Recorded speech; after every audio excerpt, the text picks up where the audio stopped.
All right, how's everybody doing? This is the Osmo.com NHL DFS Strategy show. Uh, we had a big slate last night. We will review that as always, and then we will talk about the last slate before we go into the NHL All-Star break. We'll have no games tomorrow, Friday, Saturday, or Sunday.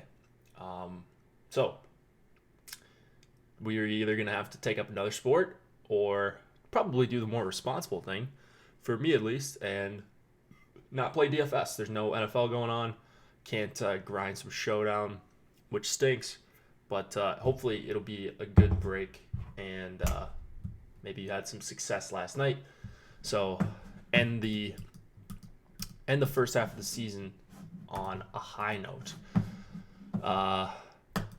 Today we'll do the normal stuff. We'll do a review of Matt Dumba talk going on in Premium Slack. We'll do a review of what happened last night. We'll look at Draftkings and Fanduel. We'll talk about Yahoo, talk about free stuff, all the usual stuff. Probably won't take up the full hour because there's just not a ton to talk about on this slate. We've got ownership projections out, regular projections, rankings, free stuff today. The free piece of premium content is the NHL ownership projections. So if you've wanted to try these out, today's your chance for free before you get behind the paywall. If you do want to get behind the paywall, promo code Hit the Ice is how you get 50% off your first week of any weekly pass. That does not just include the NHL one. You can do it for Platinum if you would like, or NBA or Pga, whatever you want to do. It will give you 50% off the first week, which seems like a pretty good deal. So I'm playing some NBA tonight, so I'm looking forward to reading through this live blog. I'm not being responsible tonight. I'm trying to get one NBA slate under my belt before I see if I'm going to play over the All-Star break. But with only 2 games for NHL tonight and then the late lock, I feel like I could at least get some competitive lineups in using the tools on the site. So today, Osmo's live blog, it's on a new page, so make sure you have the right link. Make sure you have the link in the chat. He goes through and talks about news and anything that's breaking, anything that you need to react to as far as your lineups, anything that the projections are indicating as well. So it's just a really good tool. Number 1 player in DFS, NBA arguably his best sport. So super valuable tool, and you can try it out for free today on a Big 12 gamer. We also have Pga Ownership Projections. When these come out, these will be free for tonight. So you get them for a few hours unlocked for free. They will go back behind the paywall tomorrow. I haven't decided yet if I'm playing golf this week, but I'll probably end up doing it just because tomorrow, there will be no NHL tomorrow morning. What else am I going to do besides sweat my PGA lineups? And they'll probably be blown up by Thursday afternoon, but it will be fun while it lasts, hopefully. Yahoo Daily Fantasy Sports, as always, the sponsor of the NHL Strategy show. Speaking of golf, they've got a $15 2K to first. They've got some other contests at other price points. And then NBA as well. Yahoo's always bringing it there. $15 with $7.5K to first. Seems like a pretty good tournament, especially when you consider the low management fee and everything else. Not a lot of pros playing over on this site. There's a couple, but you're not going to see just like shark-infested waters. Nice Osmo win last night on Fanduel. Alex won the $4 over on Fanduel last night. So that wasn't me. That was Alex. I had a couple nice ones for a while, but couldn't quite get there in the end. So we'll review that in just a second. When you do sign up over on Yahoo, assuming your state allows it, use promo code OSMO to get up to $30 in Yahoo Sports rewards points. That is free money, up to $30, depending on the size of your deposit over on Yahoo Daily Fantasy Sports. What's up, Earl? Bunch of people in here. More people than I expected. I thought people would be kind of checked out of NHL. My username on Fanduel is the same thing. It's Tommy Nation 1. We'll go over my lineups. I like to show you guys what I did, good or bad, for transparency reasons. There's going to be a lot of bad nights mixed in with some of the big wins. So last night was actually pretty good for me, considering that I didn't have any big wins. I was competing in the 33 on DK, but I think I had a top 5 in that, but that's under 1,000 people. And then I just cashed a lot of lineups, which is nice. So like in this tournament, real quick, this was the Fanduel. Here, let's go to the DK. $10. Yeah, I lost $228. I got 15th place. So Kreller, it looks like I got in the top 10 here, but this is actually 15th place because Kreller had just the nuts. Kreller is a stud. Doesn't play NHL all that much, but I'm assuming did last night because NBA was off. I'm sure he smashes NBA as well. But anyways, he had all the Florida 3, as you can see. All over the place. Vetrano, and Vetrano got a hat trick. So selfishly, I needed that to not happen. I needed nothing to go crazy in the last game, and Vetrano did, and he was owned enough where people had him. But look at this. Kreller, 1st, 4th, 5th, 6th, 8th, 9th, 11th, 13th, 15th, 21st. Just a bunch of entries in the top 100. Man, that is pretty nice. So what was the actual damage he had? $13,211 in profit in a tournament that only pays out $10K to first. So just completely wrecked the tournament. Just good player. I don't know why he doesn't play more NHL, but I'm glad he doesn't play NHL every night, because I think we might be in trouble if he did. So go back to NBA, Kreller. No, I'm kidding. Nice guy. And cashed 90 lineups. My God. 90 lineups. You just don't really see that. That had to be the most in the tournament, I'm assuming. And we could check that over on lineup study. Yeah, 90. There you go. What else do we have here? Where are we at? Users highest finishing lineup. All right. Alex, let's see what he ran on Draftkings. He had a nice night over on Fanduel. It appears not too shabby over on Draftkings. He ran Barzal, Eberle, and Brock Nelson. So it looks like a power play stack for the Islanders. Oh, by the way, Barzal got benched. That's kind of crazy. Zibanejad, Kreider, Buchnevich. I'm assuming Alex just didn't see that Buchnevich was not on that line, because I doubt that he would have played a 4th liner here. So pretty frustrating that Buchnevich actually did go off when he wasn't expected to be on that line based on warmups. But Slave and Trouba, I thought were both fine plays. Halak, almost 18 points. Didn't kill him. And that's what you need for most nights. You probably needed Grice if he has Grice in that lineup. He wouldn't have Grice in that lineup because he played 3 Rangers. But if he had a different stack, I'm assuming you would have probably had some more Grice. Vetrano is always so underpriced on Fanduel. Is he really? Is he like 3,500 over there? I'm sure. Fanduel's pretty slow to react, especially in NHL.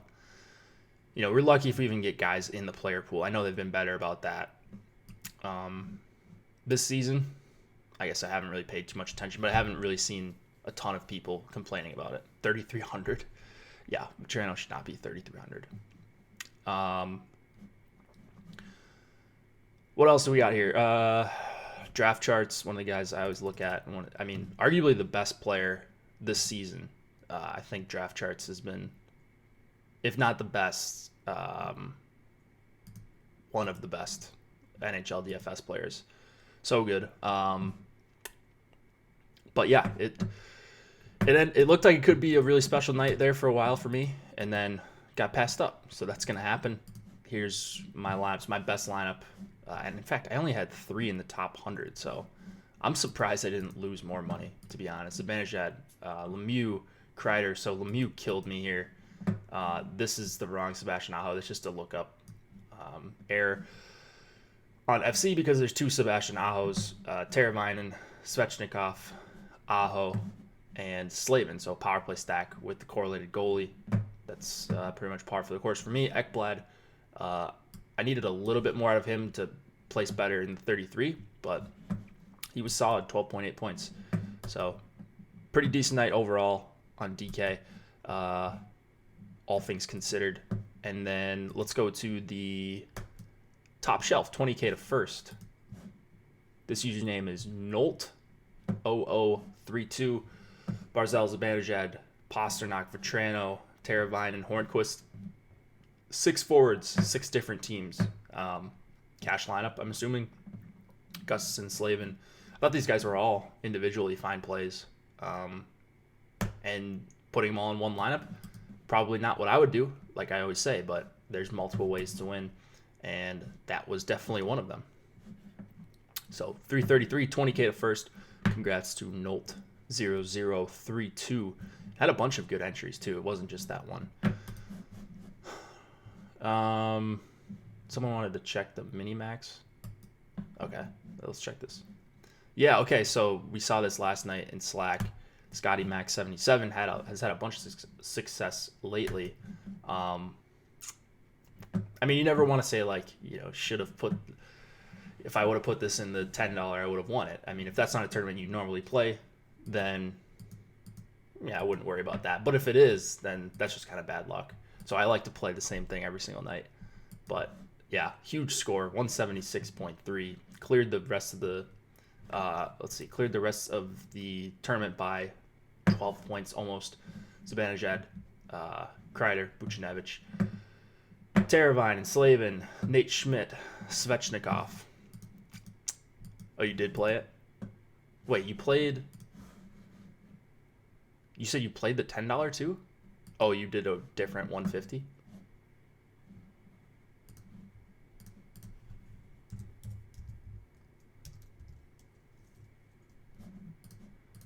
Oh, okay, so you only played 20 in there. Got it. All right. Yeah, that happens. Fanduel. Got a shout out to Alex here. He took it down very close at the top here. He cashed half of his lineups, 75 out of 150 here. His top lineup over here as well. Zibanejad, Kreider, Buchnevich, Barkov, Huberdeau, Vetrano. So a little bit of a contrarian 3-man. D'Angelo, 6.4 points. Brian Elliott, shutout, 35.2. I wonder if Alex goes actually out of his way to not correlate goalie.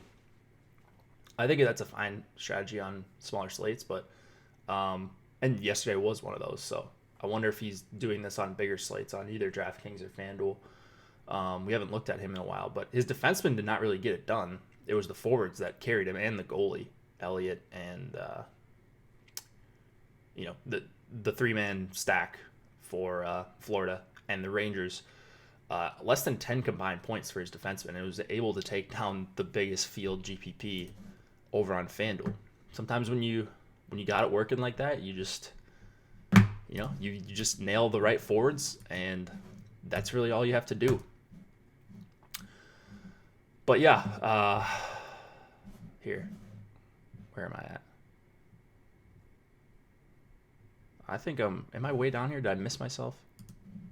Let me just search myself. I lost $59 in this tournament. My winnings said a lot more, about 3/4 of the way through the slate, but I was pretty lucky to get out alive because no one did. I had a bunch of Letang.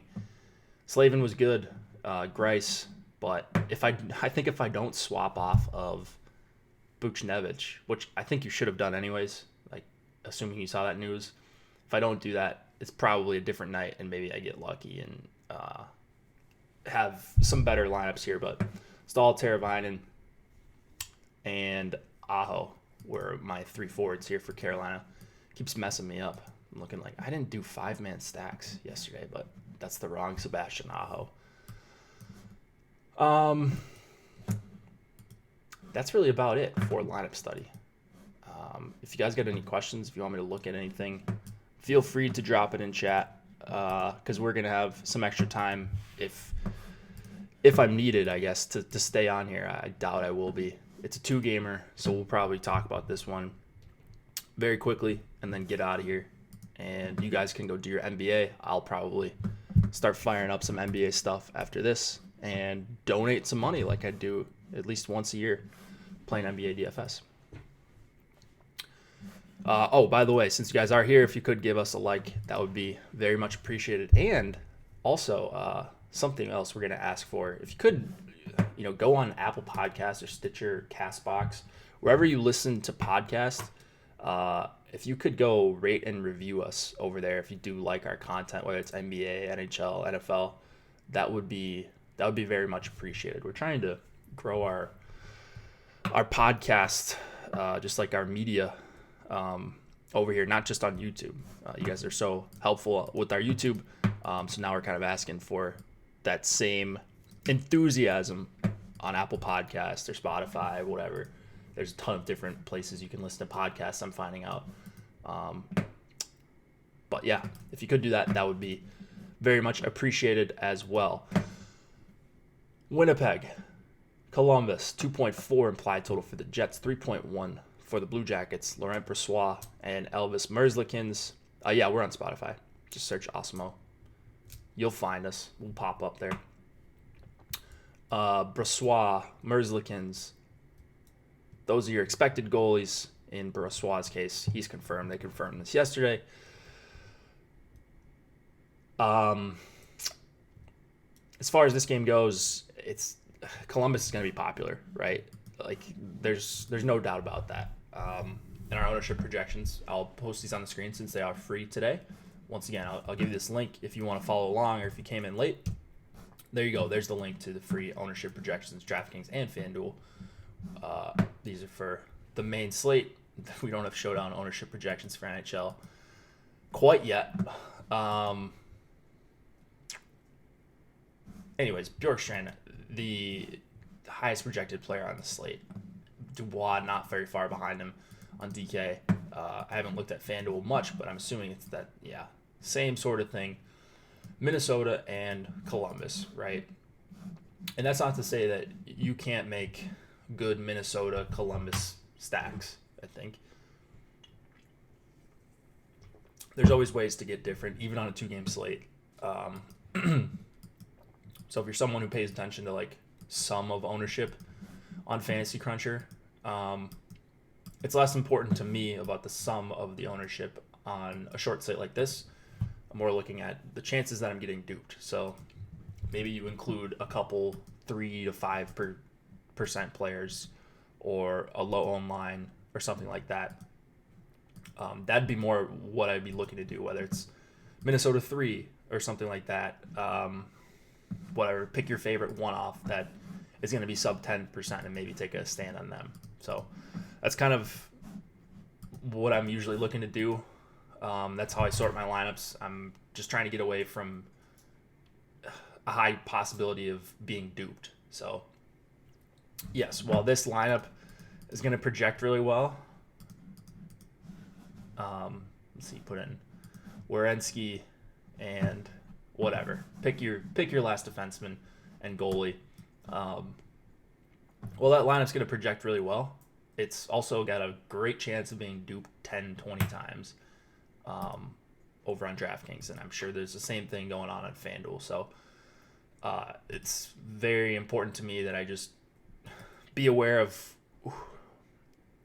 not playing the chalky line, but just having a little bit of a unique twist to each one of my lineups. And that's not to say I'm not going to have lineups that are duped. I'm sure I'm going to. I don't think I've had a slate this year on a 2-gamer where I've had all my lineups be unique, but I'd like 80% of them to be unique, or 75.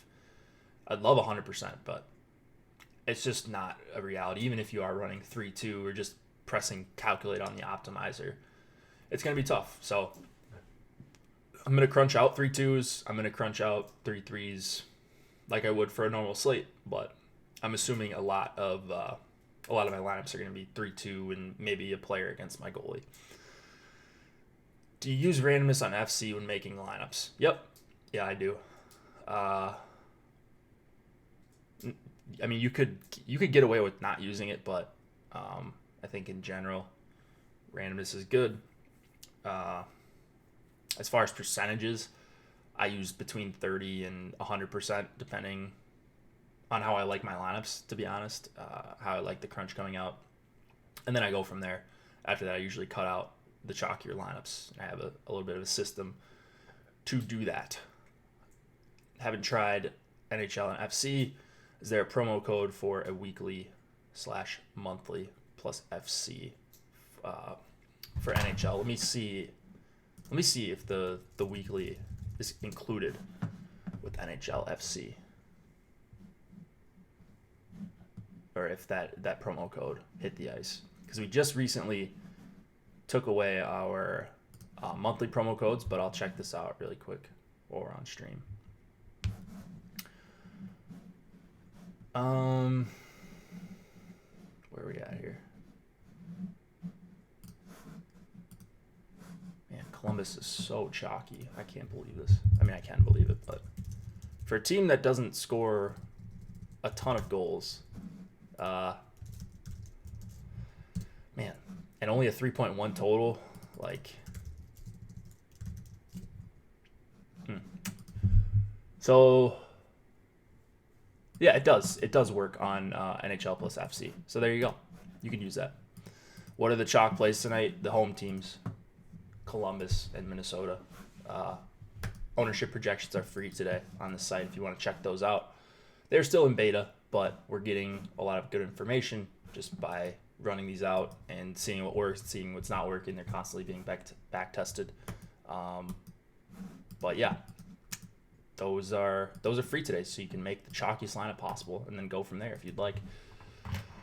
So hard matching here, don't really think we're going to see a lot of it. It's usually wherever Foligno goes, they see extended or some time against opposing top competition. So it doesn't matter that much because the Columbus lines are all mixed up. Like you got Jenner and Foligno on one line, Atkinson on another, and then Dubois, Nyquist, Bjorkstrand, which looks like their clear top line, right? But I think just because it's Columbus 3, just because Jenner is listed on the third line, I think the Jenner-Foligno mini might go a little bit overlooked, and especially if they're going to see some time against Scheifele, Connor, or Laine. Well, it's not a lock or anything. I think that is a possibility, and that's definitely a line I want to attack at 5-on-5. So I like Jenner a lot as a one-off. I like Jenner-Foligno as a two-man, or Jenner-Gerby as a two-man. Nice and cheap there. Going to get you a little bit different. Jenner is at just 16% on Fanduel. He is at, he's 22.8. I guess that power play 1 designation is really drawing some people there. But if you go Jenner and Foligno, a little bit less chalky as a two-man there. Cholowski at 20%, really? Min salary, I guess so. So, okay. Columbus won probably the best full stack. I'd argue the best full stack on the slate when you factor in price and all of that. It appears Winnipeg 1 is going to be one of the more chalky lines. And I think that's just because you can play them. Like, I think you can just fit them in. They don't project well for what they normally are. And even still, like, they're still probably one of the better lines on the slate. I think they're better than all the Minnesota lines, all else being equal. I think they're better than all the Detroit lines, all else being equal. And then, I think this line is probably the best, but this is kind of the second best line, even though if this were a 5-game slate or a 10-game slate, I'm probably not playing any Jets here. But they're all in the top power play. Columbus doesn't take a lot of power plays. They're also pretty good at killing them off. So that's not a great spot. But I just don't know where else to go. So I feel kind of weird playing chalky Winnipeg 1 in what doesn't look like a good spot, but I got to fill out my lineup somewhere. I think I'm playing 88 of them in that $8 or $10 whatever it is tonight, and so yeah, I'm playing some Winnipeg 1. It doesn't really feel that comfortable. I'm gonna have a bunch of 5-man Columbus stacks. It looks like, where I'm going something like Dubois, Bjorkstrand, Nyquist, Jenner, and Werenski. Well, I guess that's just a power play stack. But like 5-mans with maybe Bemstrom, Atkinson, and a couple of these guys as well, plus Werenski.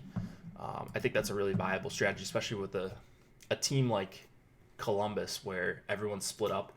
You've got a couple defensemen that are viable, and then you're a little bit unsure about the line combo or the line matching, if anything at all. So yeah, I like 5-man and 6-man stacks on Columbus quite a bit tonight. Probably going to be my highest owned team. They're probably going to be everyone's highest owned team that's multi-entering. Maybe one way to get a little bit different is how projected is. Yeah, okay. So like Wenberg is 17% owned. This is a guy that needs other people to be doing the work if he's scoring or if he's getting assists. So he does not have much upside by himself. He might be a guy you make a rule with and say you have to use at least 1 or 2 of Bemstrom and Atkinson if you use him. Might be a way to go with a low volume shooter like that.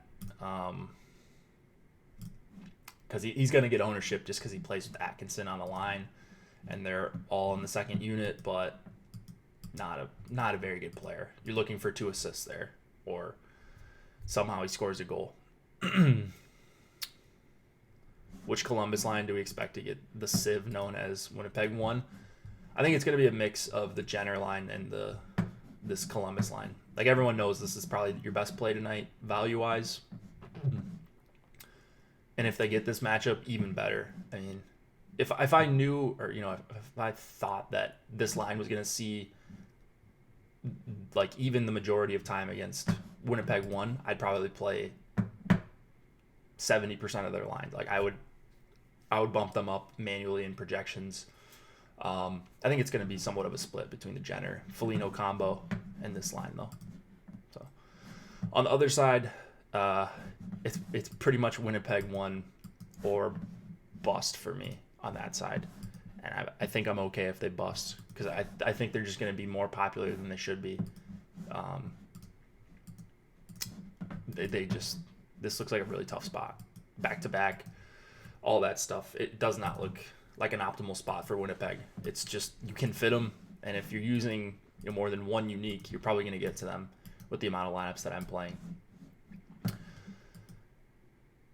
The defenseman, I prefer Morrissey, I think, a little bit more than Pionk, but Pionk does have the top power play designation, and let's see what the difference is between the two.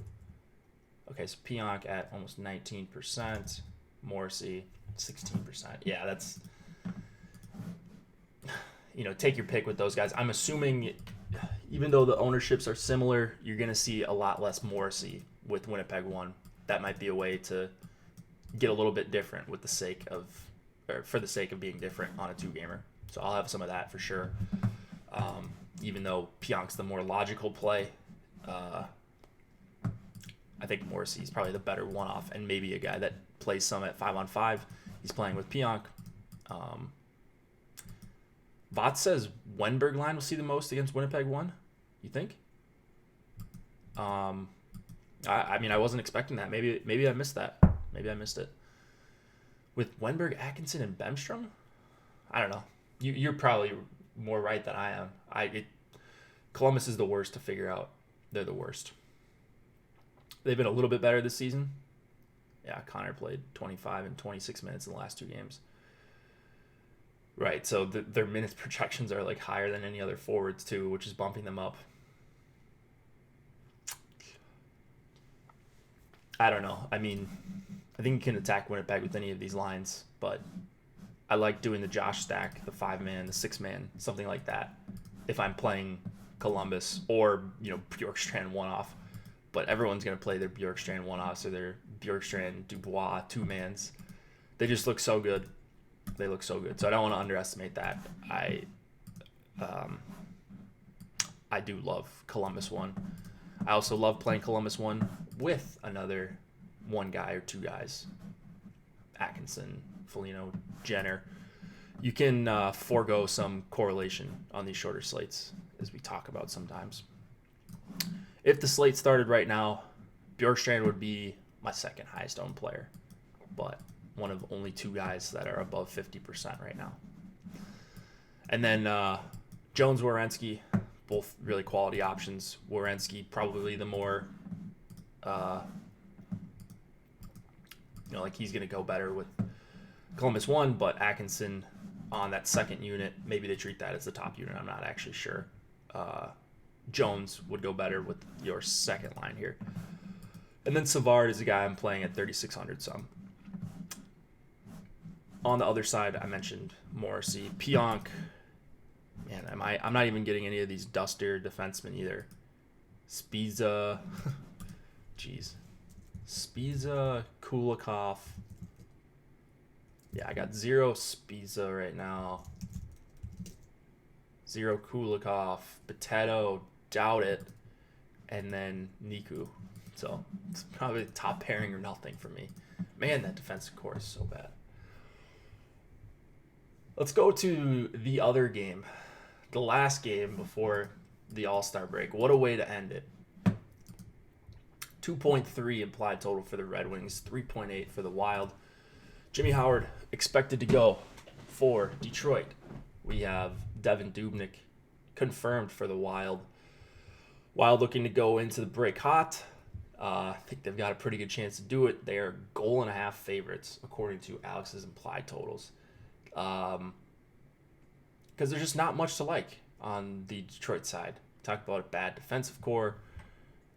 Same thing as Winnipeg. I mean, these two teams are similar. Like you've got more secondary scoring on the Winnipeg side, obviously. Whereas you've got basically nothing after Larkin, Bertuzzi. We'll include Zadina in there for now since he's playing with those guys. Minnesota has also been a tough team to figure out, especially with these new lines. You got Koivu with Greenway and Hartman. You've got Rask centering Zucker and Fiala, Foligno with Eriksson, Ek, and Cunnin. The line that looks the best in terms of just three quality players is the Stahl, Parisi, Zuccarello line. I don't think I'm going to have a good night if that line actually goes off because they're getting owned at a even higher clip than Winnipeg 1. And while I'm not the biggest Winnipeg 1 guy tonight, I don't like this Minnesota 1 line very, very much. For this price and this projected ownership, I know they're going to have good matchups. I know they get the top power play time or whatever, but I kind of like the Fiala Zucker 2-man, and that's why I like using the dual center from the Columbus side or using Larkin one-offs and stuff like that because I'm not a big Victor Rask guy. And then I also like Cunnin a lot as a one-off for 4,100. I don't think people are really paying that price. We haven't projected to be really low owned, but he's a guy who has shot with some volume recently, and this is the spot where I'd want to play a 2-man of a Minnesota 3. Like you think they're going to get a decent amount of time against Larkin, Bertuzzi, Zadina. Boudreau likes this line against opposing top competition. They've been playing good minutes. It's just not a lot of power play time, but Detroit is so bad at 5-on-5 that you could see them popping in a goal or two. So I like Minnesota's third line. Not necessarily stacking it up as a full stack very often, but I really do enjoy it as a 2-man with Cunnin kind of being the anchor. Cunnin, Foligno, Cunnin, Eriksson Ek. It's not very appealing as far as third lines go, just at first look, but I think they are going to see a decent amount of time against this really bad defensive line in the Larkin, Bertuzzi, Zadina. And they're also going to have as good of a matchup as these other lines. So I'm pretty certain Minnesota's just going to roll lines for the most part, but that means they're probably, like, a lot of these lines are going to see some time against Larkin, which is perfect. And if this is one of those games where Boudreaux likes the hard match, like, you'll have these games where Minnesota 3 will see 8 minutes against the opposing top competition for whatever reason. So this could easily be one of those times. And I'm willing to take that chance on a 2-game slate. Yeah, pretty low in general on Stahl and Zuccarello especially. I do like Parise. That's kind of my anchor guy on the top line. I think Parise is obviously a really good play for 5,800. But if this full stack is the nut stack, I'm pretty sure I'm going to be in trouble tonight. But kind of accepted that. On the other side, I actually like Detroit 1 better than Minnesota 1. Larkin, Bertuzzi, and Zadina, I know they stink defensively.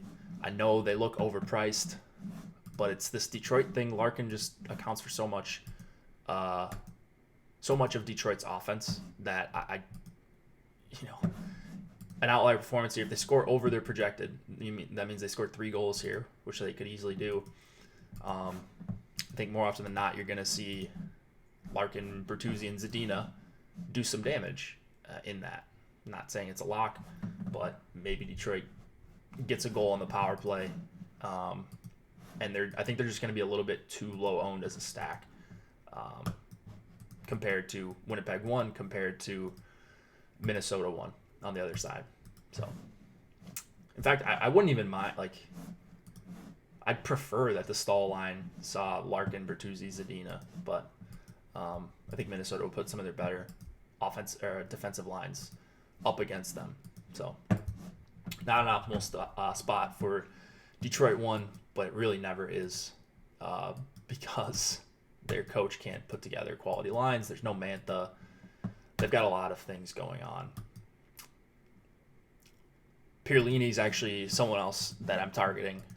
On the Detroit side, I will have some Brendan Pierlini one-offs. In fact, I don't think he was even on my last crunch, but he'd be the other guy outside of Detroit 1. We're getting deep here, but $3,200 Pierlini, I suppose, is okay. Franz Nielsen and Mike Greene both out. Man, is Mike Greene ever in? I mean, he comes back for 2 games, and then he's out for a month. Poor guy. Defenseman here. So we've got, I mean, arguably all these guys in Minnesota are in play. I think Suter's overpriced. I think Spurgeon's overpriced. Dumba's overpriced for what he's been. Brodin is getting a price bump. Like, everybody gets a price bump here on Minnesota. Just because of the matchup, because of their total here. Detroit's terrible. So, reluctantly, I like Dumba because I'm playing some more. I like the Zucker-Fiala duo. And so I'm getting to actually a decent amount of Dumba. Probably the most Dumba I'll get to all season if he doesn't turn this around pretty soon. So I like that 3-man Dumba, Fiala, Zucker, or if you want to include Victor Rask, he's 2,500. And if you're already playing these two guys, you might as well pop in the forward. I get that.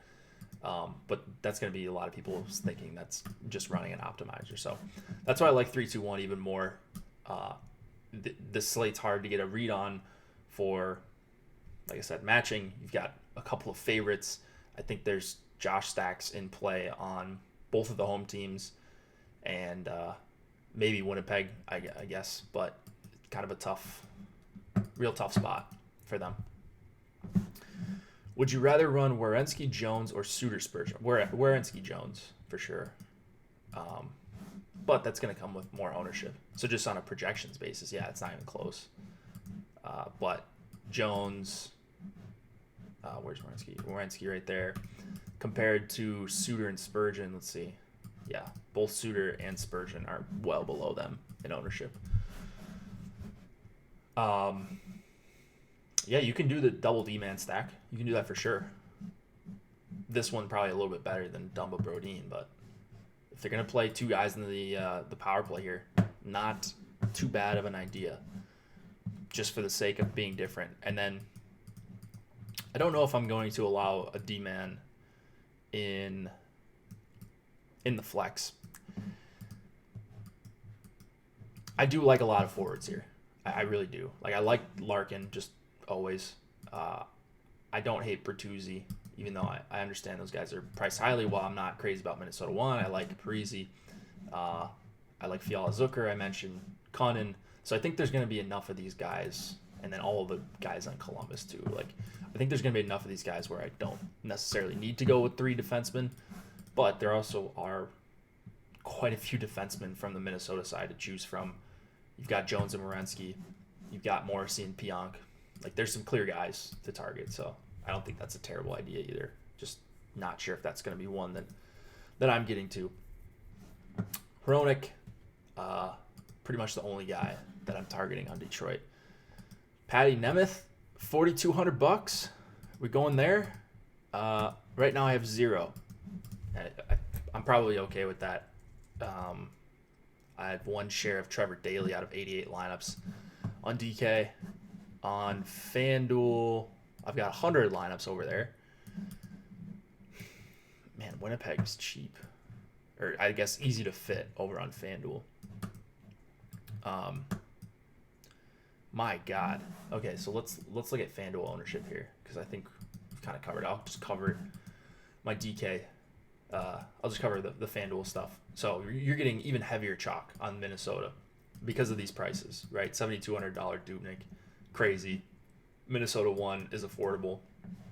No one's really that expensive. Merzlikins, but like, you can fit Winnipeg. So on FanDuel, I'm gonna have more Minnesota, but I'm more Minnesota 1, but I'm about half the field right now on a lot of these guys. Minnesota 3 is where I'm gonna be making my money tonight, if I do make money, I think. Minnesota 3, it appears, and then need something from Detroit 1 is what's gonna happen. Outside of that, I think I can survive most things in this slate. Minnesota 3, Detroit 1, and then hope I get the right combo of the CBJ guys. Is playing a one-off against your goalie roster suicide in a 2-game slate? Nope. I will allow for that tonight. I'll definitely allow for that in my own. I'm not saying you can do whatever you want, but yeah, I'll be allowing a defenseman at least. Some slates I allow for 2 or against certain goalies. And maybe, man, you could probably make a case to do that against Jimmy Howard. Like, you could see a scenario, and it's probably more on DK, right? Well, I don't even know why I'm saying that, but you could see a scenario where this game is 3-1, Columbus Winnipeg's 3-1, and it's Merzlikins. He gets 22 saves and a win. But for 8,100, is that really getting you there? Probably not. There's probably going to be a higher scoring goalie. And then you could see in the same slate, the other game, where Howard gives up 2 goals. They lose, 2-1, but he has 36 saves and gets you a loss. Well, now you might have the 35 save bonus. You're probably going to need some Minnesota skaters if they score the second most goals on the slate in this scenario. I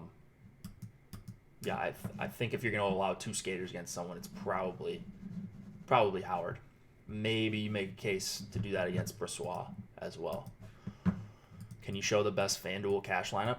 Promo code Hit the Ice is how you get 50% off your first week of any Awesemo Plus weekly pass. You can just see the projections, see the rankings, and make your cash lineup from there. But I don't know. I think that's against the terms of service for me to build actual lineups on the show anyways.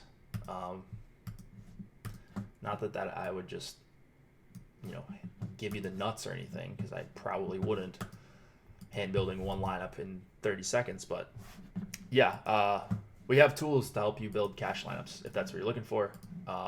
We also have cheat sheets. So this will probably be your best bet to build a cash lineup just for free. I will pull up my NHL cheat sheet. I do these Monday through Saturday.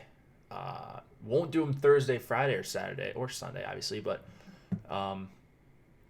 we'll have these for the rest of the season. And so here you go. Here's the link to that. That is free. That's really the best I can do. So we're gonna get out of here. If you guys could, again, please go to Apple Podcasts, iTunes, whatever you want to call it, Spotify, wherever you listen to podcasts. If you could, give the Osmo channel a review and a nice rating. That would be fantastic. We're trying to build up our podcasting audience as well. So I know, obviously the people that are watching this listen on YouTube, but if you could, go on Spotify, go on Apple Podcast, Castbox, Stitcher. There's a bunch of different places to listen. If you could write us a review, that would be very helpful. NHL Ownership Projections are free today. There you go. There's the link for that. Pga Ownership Projections. Those are free today when they come out. In fact, are they out yet? They are not quite out, but they should be tonight. Osmo's live blog analysis. There you go. I'm going to go read this. I'm going to go watch Alex's premium behind the paywall show after this and start my NBA donations for the weekend, because I'm sure there will be some of them, especially if I get bored. So I'm going to try to stay busy, not play a ton of DFS, maybe play a little bit for fun, and I'll be in Slack just waiting for NHL to come back. If you guys got any questions about memberships, if you're looking to join for the second half of the season, my Twitter handle is above me. It's just my name. Or you can DM the Osmo Twitter account, whatever it is. There's tons of different ways to reach us. So if you want to do that, if you want to find out some more information, feel free to reach out. Otherwise, I'll be in Slack, and good luck tonight, everyone. Have a good break.